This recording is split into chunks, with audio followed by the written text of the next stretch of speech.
Hi guys, and welcome to TechFurb. Today we are going back in time, so we're going to be looking at a Core 2 Duo.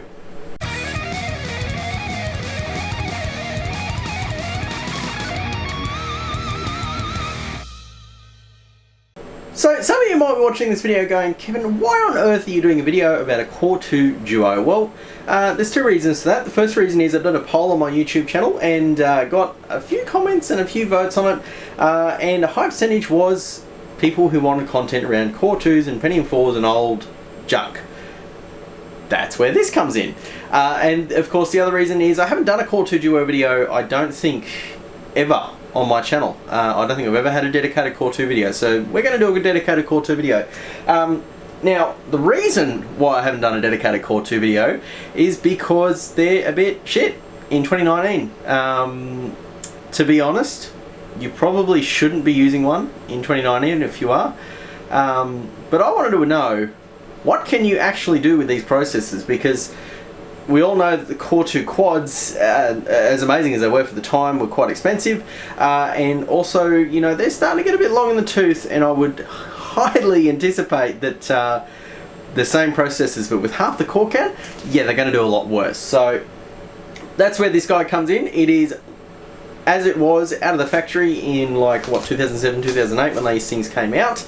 It's running a Core 2 Duo E8500 that is clocked at 3.16 gigahertz at stock. I haven't overclocked it yet. We may get into that as we go on through the video. It came with 2 gig RAM. I put 4 gig in because, you know, you can't use a computer with less than 4 gig these days. So even 4 gig is not enough. So I put 4 gig in there. I haven't put an SSD in there. I haven't completely spoiled the performance at the time. I have installed a 320 gig ZOS drive and a 1 terabyte drive for games and all the rest of it. But they're both mechanical hard drives. The 320 OS drive is also from around that era, so it's going to be a slow, piggy, crappy, shitty power hard drive. So that's the specs. Oh, and we're running an NVIDIA GeForce 9600 GT. That is right, we are running a mid-range graphics card from 2007.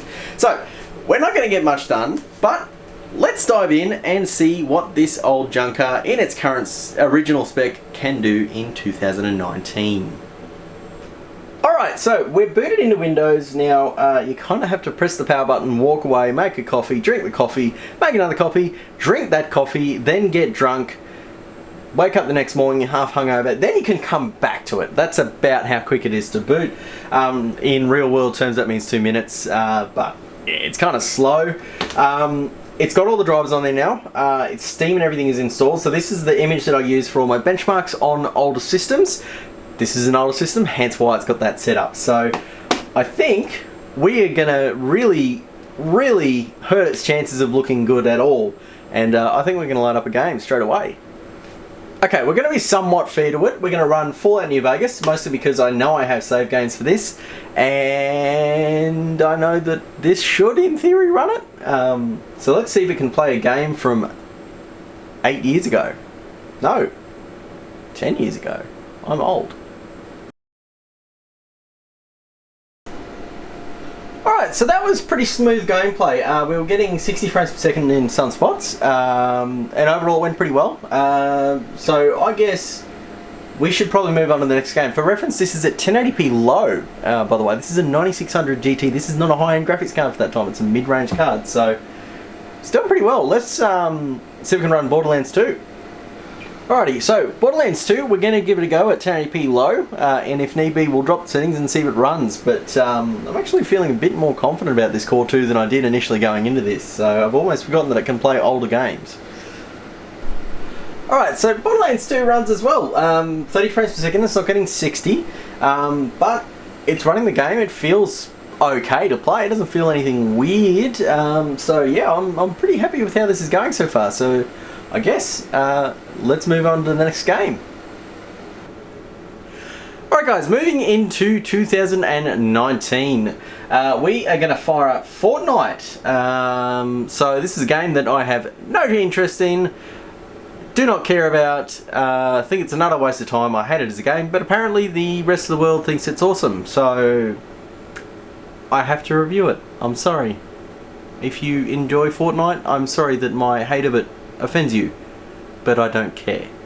So, anyway, Fortnite Core 2 Duo, I've never tried this, or on a 9600 GT, so this could go terribly, or I could discover that Fortnite actually runs on pretty much anything. So we're going to find this out.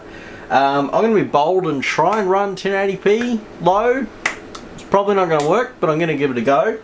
And if it doesn't work, then we'll start playing with some resolutions and see if we can get it to actually run properly. Oh, this is terrible. Oh, this is terrible. It's not working very well. We're getting about 10 to 15 frames per second, so I'm going to drop the res and see if that solves the problem. Let's try 720p. Aha! Alright, that works. We're up to 30 frames per second on this crappy old hardware. That's impressive. Why did it... How does that work? How do you have a wall and then you just... I don't understand this game. Whatever. So that's Fortnite. I'm terrible at it. I don't understand how it works. Apparently you build crap and like you're not supposed to kill things, or I don't get it. Anyway, so it can play Fortnite at 720p. It's not quite getting 30 frames per second. It's a little stuttery, but it can do it. That's amazing. This is a 9600 GT, a graphics card that was mid-range from 2007, I believe, if I remember correctly. That's an old graphics card. That's a 12-year-old graphics card still able to run Fortnite. That's impressive. That's not overclocked either. This is also stock CPU, stock GPU, 4GB of RAM. This is almost your grandmother's PC with a graphics card from the time when your grandmother would have bought it. So that's cool. Alright, well, let's move on to something I'd probably have a bit more interest in playing. Let's try some Battlefield 5 and see if that launches. Alright guys, so unfortunately we've hit a limit here. So basically Battlefield 5 is requiring that we need driver version 416.94. This graphics card can't support that particular driver, so unfortunately we're not going to be able to launch Battlefield 5.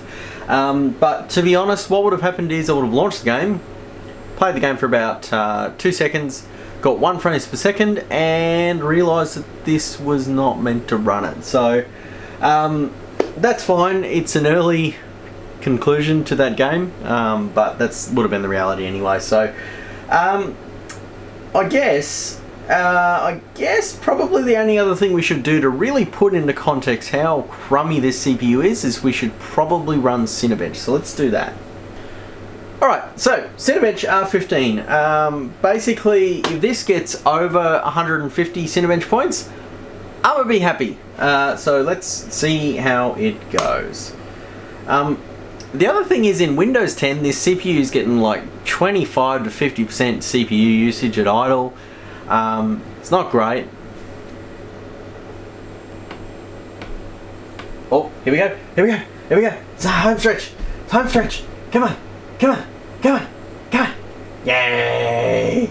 Woohoo! Look at that, we cleared 150 Cinebench points. We got 173. That's actually really bad. I think I'm going to leave the video here, guys. It was a fun little adventure for me. The reason why I didn't do a full review is because Cinebench score of 173, I think that says enough. Overall, I think the only people that should be using these computers are people that literally can't afford to buy anything else, or people who don't know how to use computers because they're technically incompetent and they can only use something that runs Windows 7. By all means, keep using your Tor 2, that is fine. I don't care. But honestly, for you guys, if you're watching this, you're thinking, you know what, I might want to tool around with the Core 2, don't do it, man. Don't do it, it's not fun. I genuinely don't enjoy making videos on these older computers sometimes. It's fun for the first half an hour, and then once I'm a couple of hours into it, still just installing drivers and doing the basic things. When I'm at that point on a modern computer, I'm almost done. That's when it's not fun. So that's my findings, guys. Thanks for tuning in. Reminder about the giveaway as well. The giveaway will be going on for another couple of weeks. I forget the date that I'm supposed to be stopping it. I'll make sure that I put that in the link in the video description. And also hashtag here. So if you haven't seen the giveaway video, you need to go watch the giveaway video before you enter the giveaway. The reason why is if you try and enter the giveaway video without watching the video, you will probably not win because you will guess the wrong thing. That's right, we are guessing 3 things in a system. It was in a tower I built. I did benchmarks in the video and everything to give you guys an idea of what it could possibly be. And you had to guess the CPU, the RAM, and the graphics card used, if I remember correctly. So that giveaway is still going on. I think we're looking at a couple of weeks from the upload date of this video for it to keep going, or maybe 3 weeks. I've lost track. But anyway, that's the giveaway. Check it out in the link in the description below if you haven't done so already. And leave a like if you liked it. Leave a dislike if you disliked it. Comments down below if you've got any questions for me, or if you know maybe you're one of the last few people that are still running a Core 2 because you're just stuck on it and you cannot get off it. I feel sorry for you. I'm sorry. I'm just sorry. That's all I got. Get subscribed, guys. We passed 1K subs and we're still going strong. But ultimately, I'm still enjoying making videos. I've been doing it for about 2.5 years now.